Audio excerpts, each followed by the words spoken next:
కేవలం ఒక దశాబ్ద కాలంలో వీళ్ళ కాళేశ్వరం ప్రాజెక్ట్ నిర్మాణం పూర్తి చేయడమే కాదు, దాని ఫలాలు కూడా మనకు అందింపజేయడం జరిగిందని చెప్పంటున్నాను. ఏమైందా మన కేసీఆర్ గారు జగిత్యాలకు వస్తున్నారని చెప్పంటే నిన్నటి దాకా నిద్రపోయిన ముఖ్యమంత్రి రేవంత్ రెడ్డి గారు ఇవాళ బయలుదేరిండి అని చెప్పంటున్నారు. మేడిగడ్డ బ్యారేజ్ ఒక 2 పిల్లలు గుంగినే, SLBC Srisailam left bank canal అని చెప్పంటున్నాడు. నిర్మాణ దశలో కృంగిపోయి 8 మంది కార్మికులు చనిపోతే కనీసం శవాలు వెలికి చేయలేకపోయింది అని చెప్తున్నా, శవాలు వెలికి చేయలేకపోయింది అని చెప్పంటున్నా. 2 పిల్లలు కృంగిపోతే అసలు బ్యారేజ్ విలువ 4000 కోట్లు, ఆ 2 పిల్లలు కడితే 400 కోట్లు అయితే అని చెప్పంటున్నా. ఎక్కువ మీకు అన్నారం సుందరం ఇంకో 100 కోట్లు అయితే అని చెప్పంటున్నా.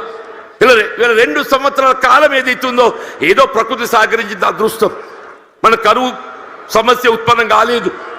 రేపేదైతే ఎల్లినో ప్రభావం నిజంగానే కరువు వచ్చినట్టయితే మన భవిష్యత్తు ఏం కావాలి, కరువు వస్తే మన భవిష్యత్తు ఏం కావాలని చెప్పంటున్నా.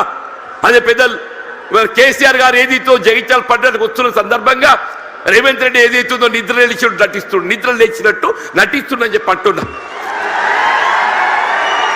తుమ్మడి వేరే అటే పోయిందా? నీకు నిజంగానే సిన్సియారిటీ ఉంటే వీళ్ళ 3 సంవత్సరాలు గడుస్తుందా తుమ్మడి బ్యారేజ్ నిర్మాణం చేయగలుగుతావు కదా, ఎందుకు చేయలేకపోయినా చెప్పంటున్నాను. వీళ్ళు నిన్నటి వరకు ఏదైతుందో వీళ్ళు ఏ కాళేశ్వరం కూళేశ్వరం అని మాట్లాడిండే, అదే కాళేశ్వరం అదే మేడిగడ్డ ఏదైతుందో మన భవిష్యత్తు ఏదైతుందో మనకేది అండ ప్రాజెక్టే మేడిగడ్డ కాబోతుందని చెప్పంటున్నాను. ఇలా మన భవిష్యత్తు రైతాంగమే కానీ, ఇలా త్రాగునీటి సదుపాయమే కానీ, పారిశ్రామిక అవసరాలే కానీ, హైదరాబాద్ త్రాగుండే అవసరాలే కానీ అన్నింటికి ఏదైతుందో అదే మేడిగడ్డ మనకు జీవనాధారం కాబోతుందని చెప్పంటున్నాను.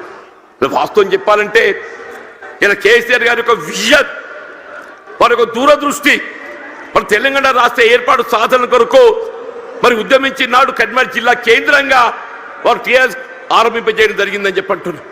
అందరు ఆశ్చర్యపోయిండు, ఇదేంటి అందరూ మర్చిపోయిన తెలంగాణ నినాదం ఈయన లేవనెత్తుతుందని చెప్పారు.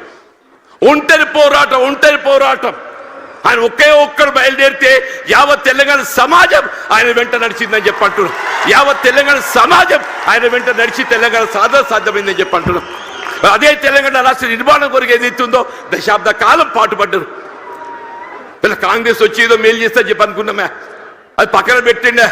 ఇలా తిరోగమన చర్యగా ఏదైతుందో తిరోగమనం పడుతుంది. మళ్ళీ తెలంగాణ రాష్ట్ర పునర్నిర్మాణం కావాలని చెప్పంటే కేసీఆర్ గారి యొక్క నాయకత్వం మాత్రమే తెలంగాణ రాష్ట్రాన్ని పునర్నిర్మాణం చేయగలుగుతా చెప్పంటున్నారు. మీరు ఎక్కడ ఏ పల్లె కనపడి చెప్పిన ఒకటే నినాదం వస్తుంది, రేవంత్ రెడ్డి పోవాలి, కేసీఆర్ గారు రావాలి. ఒకటే నినాదం, రేవంత్ రెడ్డి గారు పోవాలి, కేసీఆర్ గారు రావాలి, కాంగ్రెస్ పోవాలి, బీఆర్ఎస్ రావాలి. అంటే ఏంటి? ప్రతి పల్లె గుండెల్లో ఏదైతుందో ఇవాళ ఈ నినాదం కేసీఆర్ గారు ఇవాళ వస్తుంటే నిజంగా చెప్తున్నా మొత్తం కూడలని యువత ఉత్సాహం కేరింతలు చూస్తుంటే మళ్ళీ తెలంగాణ రాష్ట్ర ఏర్పాటు ఉద్యమ దినాలు గుర్తుకొస్తాయని చెప్పంటున్నా.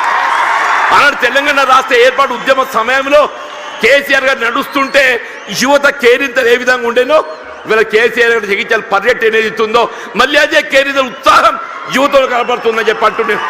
అదే కేసీఆర్ గారి యొక్క నాయకత్వం తెలంగాణ రాష్ట్ర పునర్నిర్మాణానికి మనకి ఏకైక నాయకత్వం కేసీఆర్ గారు అని చెప్పక తప్పదని చెప్పంటున్నారు. ఇలా వారి ఆధ్వర్యంలో పనిచేసే అవకాశం నాకు లభించడం, ఇలా వాస్తవంగా ఇద్దరం కూడా ఈ ఒకరి పట్ల ఒకరో అభిమానం కలిగి ఉన్నామే. కానీ ఏదైతుందో కలిసి ప్రయాణం చేసే అవకాశం కొంతకాలం వచ్చింది. 2004-2009 మధ్య కాలంలో ఇద్దరం కలిసి ప్రయాణం చేసినాం, ఎన్నికల్లో కలిసి పోటీ చేసినాం. కానీ ఏదైతే వాళ్ళ కాంగ్రెస్ పార్టీ ఏ తెలంగాణ రాష్ట్ర ఏర్పాటు లక్ష్యంగా మరి ఎన్నికల ఒప్పందం కుదుర్చుకోవడం జరిగిందో ఆ తెలంగాణ రాష్ట్ర ఏర్పాటు ఏదైతుందో జాప్యం చేయడంతో కొంత నీరుగాచి పెద్ద చేయడంతో ఏదైతుందో వారు ఆనాడు కేంద్ర మంత్రి పదవి త్యాగం చేసి కేంద్రంలో మంత్రి పదవి త్యాగం చేసి రాజీనామా చేసి